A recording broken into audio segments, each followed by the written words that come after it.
जय हिंद। स्वागत है आपका रन फॉर स्टडी के यूट्यूब चैनल पर। आज का जो हमारा टॉपिक है वो है कंपल्सरी डिनोटर सेंटेंस। इससे पहले हमने आपको जो है पॉसिबिलिटी डिनोटर सेंटेंस के बारे में बताया है। अगर उस वीडियोस को नहीं देखे हैं तो आप डिस्क्रिप्शन में लिंक है, उस पर क्लिक करके देख सकते हैं, या फिर यहाँ पर आपके सामने एक आई बटन होगा, वहाँ पर भी आप क्लिक करके देख सकते हैं। ओके, तो चलिए टॉपिक की शुरुआत करते हैं हम, और यहाँ देखेंगे कंपल्सन डिनोटर सेंटेंस। तो सबसे पहले हम समझते हैं कि कंपल्सन डिनोटर सेंटेंस क्या होता है। यानी कंपल्सन का मतलब होता है कि मजबूरी, यानी ऐसे समझिए कि आपको कोई सा भी काम करने की इच्छा नहीं हो लेकिन आपको वो काम करवाया जा रहा है। एग्जाम्पल में मुझे जो है बाज़ार जाने की ज़रूरत नहीं है, लेकिन हम कहेंगे मुझे बाज़ार जाना है, लेकिन क्या मुझे ज़रूरी है या फिर मजबूरी है, या फिर कहेंगे मुझे बाज़ार जाना पड़ता है। इस प्रकार से अगर कोई सा भी सेंटेंस रहेगा जिससे कंपल्सन यानी मजबूरी का बोध होगा, तब हम लोग जो है इस सेंटेंस का प्रयोग करेंगे। ओके, इसकी कुछ सिग्निफिकेंस होता है, हम लोग देखेंगे सिग्निफिकेंस को हम लोग जो है हिंदी में बोलते हैं पहचान। ओके, हम यहाँ पर लिख देते हैं। इसमें वाक्य में वर्ब के साथ लगा रहेगा आपको ना पड़ता है, ना पड़ता है, पड़ती है, पढ़ते हैं, या फिर ना पड़ती है, नहीं पड़ती है, इस प्रकार से लगा रहेगा। उसे जो है जानी पड़ती है, या फिर ना है, नी है, ने है इत्यादि, इस प्रकार से जो है लगा रहेगा। जैसे हम कहेंगे मुझे जाना है, तो मुझे जाना है बोले तो अंत में ना और है लगा हुआ है वर्ब के साथ। कहेंगे मुझे जाना पड़ता है, तो ना और पड़ता है इस प्रकार से सेंटेंस में लगा रहेगा, तो हम लोग समझ जाएंगे कि कंपल्सन डिनोटर सेंटेंस है। इसका हम स्ट्रक्चर देखते हैं। चलिए, स्ट्रक्चर जो होता है सबसे पहले हम लोग देखेंगे अफर्मेटिव सेंटेंस का। अफर्मेटिव सेंटेंस क्या होता है, सारा चीज़ हम आपको बताए हैं। आप लोग नहीं देखे हैं तो ज़रूर डिस्क्रिप्शन में जाइए या फिर प्ले लिस्ट में जा कर के देख सकते हैं। तो हमने लिखा यहाँ पर affirmative sentence structure subject plus has have, इसको ऑब्लिक बोलते हैं, आप लोग को पता होगा। ऑब्लिक लिखने के करीब दरमियान में हम लोग लिखते हैं लेकिन बोलते नहीं हैं। Subject plus has have plus to plus verb one plus other word कहिए, या फिर उसको ऑब्जेक्ट भी हम लोग बोल सकते हैं। और इसको हम लोग क्या करेंगे, एक बॉक्स में बंद कर लीजिए ताकि अच्छा से याद रहे। ओके, तो ये हो गया आपका अफर्मेटिव सेंटेंस का structure, subject plus has have plus to plus verb one plus object. आपको ये हैज हैव का प्रयोग बताए हैं, कहाँ बताए हैं, तो प्रेजेंट परफेक्ट टेंस में आपको जो है हैज हैव का प्रयोग बताए हैं। अगर उसको नहीं देखे हैं तो ज़रूर आप देख लीजिए। तो बढ़ते हैं हम यहाँ कुछ एग्जाम्पल लेते हैं कि मुझे पढ़ाना पड़ता है। हम यहाँ लेते हैं मुझे पढ़ाना पड़ता है, ये हमारा मजबूरी है मान के चलिए, या ज़रूरी है, मुझे पढ़ाना पड़ता है, या फिर मुझे पढ़ाना है, इस प्रकार से भी रहेगा। तो इसी स्ट्रक्चर पर हम लोग बनाएंगे। तो ये जो मुझे देख रहे हैं इसको हम लोग सब्जेक्ट के रूप में लेंगे, और मुझे का इंग्लिश यहाँ पर होगा आई। जैसे ही इस लेंगे आई को, तो ये आई हो जाएगा आपका सब्जेक्ट, चूँकि आई क्या है, सब्जेक्टिव केस है। ओके, तो हम यहाँ पर मुझे का इंग्लिश आई लेंगे, और आई के साथ हम लोग जो है हैव का प्रयोग करेंगे। जस्ट बाद हम टू लगाएंगे, उसके बाद टीच यानी पढ़ाना, तो टीच फुल स्टॉप। ओके, और ऑब्जेक्ट नहीं है तो नहीं देंगे, यहीं पर रहता मुझे किताब पढ़ाना पड़ता है, तो I have to teach a book. इस प्रकार से हम लोग ऑब्जेक्ट के रूप में या फिर अदर वर्ड के रूप में बुक ले सकते थे। तो अब चलते हैं हम नेक्स्ट एग्जाम्पल की ओर। देखते हैं आपको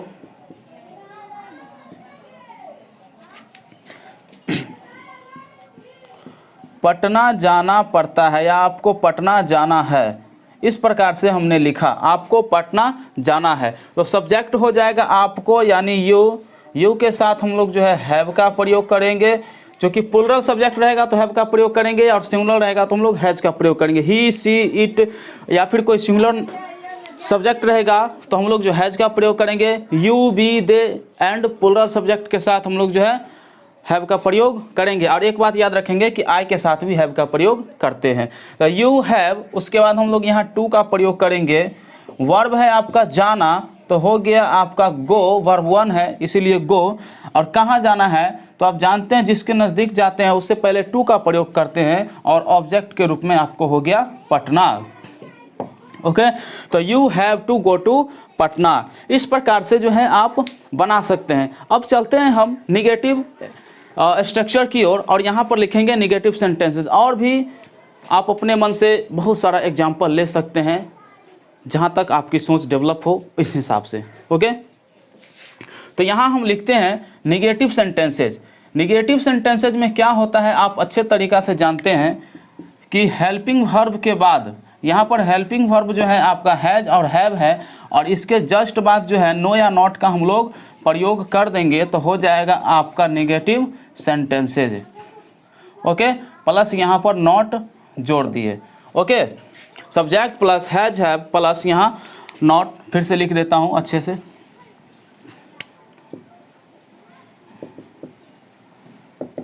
चलिए, अब हो गया subject plus has have plus और not plus to plus verb 1 plus object. ये जो एग्जाम्पल है इसी एग्जाम्पल को हम जो है निगेटिव बनाने की कोशिश करते हैं। तो देखिए कैसे निगेटिव बनाते हैं। मुझे पढ़ाना पड़ता है तो यही लिखते हैं कि मुझे नहीं पढ़ाना पड़ता है, मुझे नहीं पढ़ाना पड़ता है। तब जो इसका एग्जाम्पल बनता तो सब्जेक्ट के रूप में आई यहाँ पर हो गया हैव और उसके बाद निगेटिव लगा दिए हैं तो इस नॉट का प्रयोग करेंगे, आई हैव नॉट, फिर जो है टू, अब पढ़ाना का इंग्लिश हो गया टीच।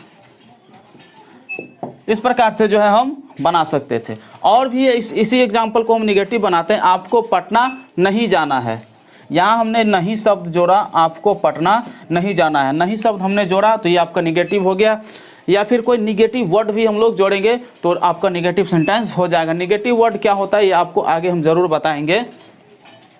देखिए, you have to go to Patna है लेकिन आपको पटना नहीं जाना है तो उसके बाद हैव के जस्ट बाद जो है हम लोग क्या करेंगे, नॉट का प्रयोग करेंगे। तो you have not go to Patna. इस प्रकार से हम लोग जो है बना सकते हैं। मुझे नहीं खाना है, I have not to eat. आपको नहीं पढ़ना है, you have not to read. आपको नहीं सोना है, you have not to sleep. उसे बाजार जाना है, he has go to market. उसे बाजार नहीं जाना, he has not to go to market. इस प्रकार से हम लोग बना सकते हैं निगेटिव अफर्मेटिव अपने हिसाब से एग्जाम्पल लेकर के। अब सीधा चलते हैं हम इंट्रोगेटिव एंड निगेटिव सेंटेंसेस की ओर टाइप ए में। आप लोग हेडिंग बनाएंगे interrogative and negative sentences. Spelling देख लीजिएगा, मेरे साथ साथ लिखिए इंट्रोगेटिव एंड निगेटिव। इंट्रोगेटिव दो प्रकार के होता है, आप लोग जानते हैं, type A and type B. भले ही होता है एक ही प्रकार के लेकिन हम लोग जो अपने सुविधा के दृष्टिकोण से उसको टाइप ए और टाइप बी बना लेते हैं। इंट्रोगेटिव एंड निगेटिव सेंटेंसेज, इसका स्ट्रक्चर देखेंगे। स्ट्रक्चर में आप जानते हैं सबसे पहले हम चर्चा करेंगे टाइप ए। टाइप ए कहने का मतलब ये हुआ कि ऐसा क्वेश्चन जिसका जवाब या तो यस या तो नो में हम लोग दे सकते हैं, वो हो जाएगा आपका टाइप ए।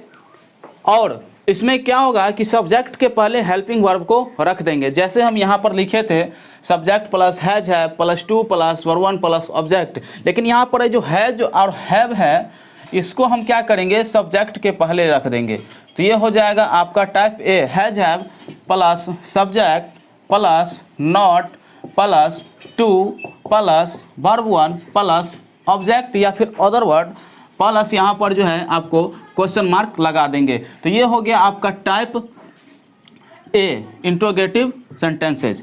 और इस एक बात को और याद रखिएगा, इस सेंटेंस में क्या होगा कि एग्जाम्पल जो भी देंगे उसके शुरू में क्या शब्द जुड़ जाएगा, ठीक है।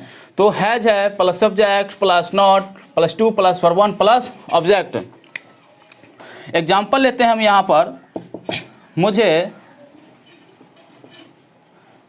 देखिए इसको हम इंट्रोगेटिव कैसे बनाते हैं। पढ़ाना है, मुझे पढ़ाना है। इसको इंट्रोगेटिव बनाने के लिए क्या करेंगे, टाइप ए में शब्द यानी एग्जाम्पल इसमें शुरू में क्या शब्द जुड़ जाएगा। जैसे ही ये क्या जुड़ गया ना तो आपका हो गया टाइप ए इंट्रोगेटिव, और लास्ट में जो है यहाँ पर क्वेश्चन मार्क जोड़ देंगे। ओके, तो अब इसको हम लोग बनाएंगे। आप लोग जानते हैं जो क्या लिखे हैं इसका इंग्लिश होता है व्हाट। आप लोग जानते हैं क्या का इंग्लिश होता है व्हाट, लेकिन इस बातों को याद रखेंगे। इस जो टाइप ए में इस व्हाट का प्रयोग हम लोग बिल्कुल भी नहीं करेंगे। अगर इसका प्रयोग कर दिए तो सेंटेंस गलत हो गया। ये जो सब्जेक्ट के पहले हेल्पिंग वर्ब रख दिए ना, यही आपको क्या का मीनिंग दे देता है।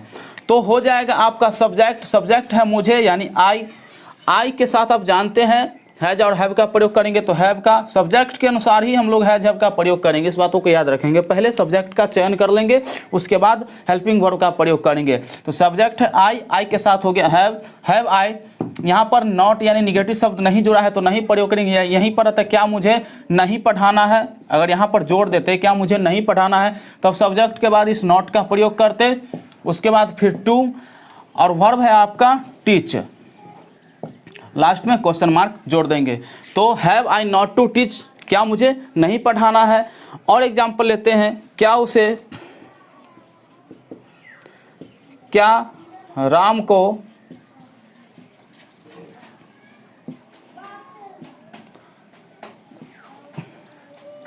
खाना है।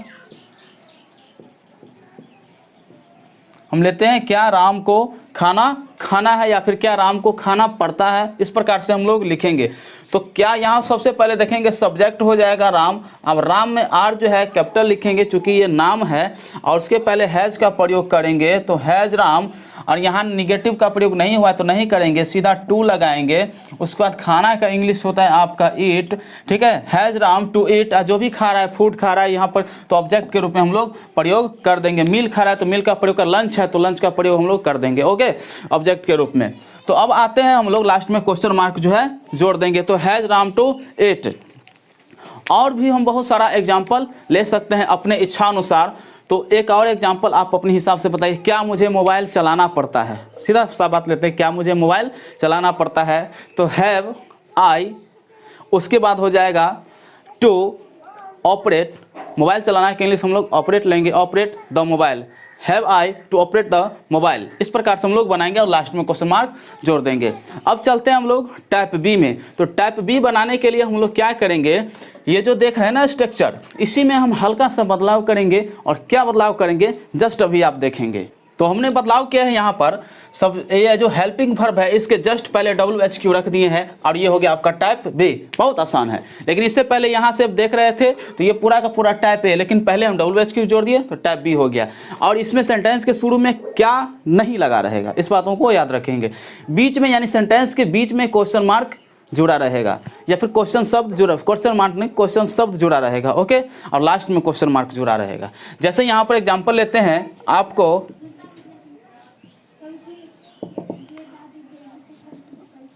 क्यों सोना पड़ता है, ओके, या आपको क्यों सोना है। इस प्रकार से हम एग्जाम्पल लेते हैं, लास्ट में क्वेश्चन मार्क। तो देखेंगे हम लोग यहाँ पर आपको क्यों सोना पड़ता है, ये जो सेंटेंस के बीच में आ गया ना क्यों, या फिर कब, क्यों, कब, कहाँ, इस प्रकार से लगा रहेगा तो WHQ के अंतर्गत आ जाएगा। तो यही जो क्यों है यही हो गया आपका WHQ। और सबसे पहले WHQ लेंगे स्ट्रक्चर के हिसाब से, तो WHQ क्यों, और क्यों का इंग्लिश होता है वाई। उसके बाद हैज में से किसका प्रयोग करेंगे, वो सब्जेक्ट पर निर्भर करेगा। तो सब्जेक्ट है यू, यानी आपको, और यू के पहले हम लोग जो है हैव का प्रयोग करेंगे, व्हाई हैव यू। उसके बाद सोना हो जाएगा, उसके नॉट नहीं लगा हुआ, इसमें नहीं का प्रयोग नहीं है तो नॉट को छोड़ देंगे, सीधा यहाँ पर टू लगाएंगे। उसके बाद एक बात याद रखेंगे, वर्ब हो गया स्लीप, तो स्लीप वर्ब वन ही है। Okay, why have you to sleep, आपको क्यों सोना पड़ता है, ऑब्जेक्ट नहीं है, छोड़ देंगे, लास्ट में क्वेश्चन मार्क जोड़ देंगे। ओके, अब नेक्स्ट एग्जाम्पल, सीता को ससुराल जाना पड़ता है, या ससुराल जाना है लेते हैं, ये उसकी मजबूरी रहे या फिर ज़रूरी रहे, ठीक है। सीता को ससुराल कब जाना है, ये हो गया आपका type B, question mark. Sita को ससुराल कब जाना है, या फिर देखिए यहाँ पे इस सेंटेंस से क्या बोध हो रहा है, मजबूरी का बोध हो रहा है या फिर जरूरी का बोध हो रहा है, जाना है, जाना पड़ता है, इस प्रकार का रहेगा तो कंपल्सरी डिनोटर समझेंगे। तो सब्जेक्ट हो जाएगा आपका सीता, तो सब्जेक्ट देखेंगे सीता, लेकिन उससे पहले WH देखेंगे क्या है, ये लिखा हुआ है कब, ये जो क्वेश्चन कर दिया ना बीच में आके, यही हो गया आपका WH। तो कब का इंग्लिश होता है when, और हैज है में से हम प्रयोग करेंगे सब्जेक्ट के अनुसार, तो सब्जेक्ट हो जाएगा आपका सीता, तो सीता में एस कैपिटल लिखेंगे और इसके सिंगुलर है तो इसीलिए हैज का प्रयोग करेंगे सीता के साथ। यहाँ पर व्हाई when होगा, when कब का इंग्लिश when होगा, तो when हैज सी, उसके बाद नॉट नहीं है इसमें तो छोड़ देंगे, प्रयोग नहीं करेंगे। सीता के बाद टू का प्रयोग करेंगे। जाना हो गया आपका वर्ब, कहाँ जाना है, टू, ससुराल को इंग्लिश में बोलते हैं in laws house, in laws house. Okay, last में क्वेश्चन मार्क हम लोग जोड़ देंगे। तो when has Sita go to in laws house, Sita को ससुराल कब जाना है, इस प्रकार से हम लोग बना सकते हैं। और भी एग्जाम्पल आप अपने हिसाब से बहुत सारा ले सकते हैं, तो लीजिए और बनाने का कोशिश कीजिए। उम्मीद करते हैं कि वीडियोज़ ही बहुत ही अच्छा से आपको समझ में आया होगा वीडियोज़ क्लास। तो एक बार ज़रूर चैनल को सब्सक्राइब कर दीजिएगा और लाइक कर दीजिए, वीडियोज़ को शेयर कर दीजिए। क्लास के एंड में एक बार फिर से आप सबों को जय Hind, all the best, thank you.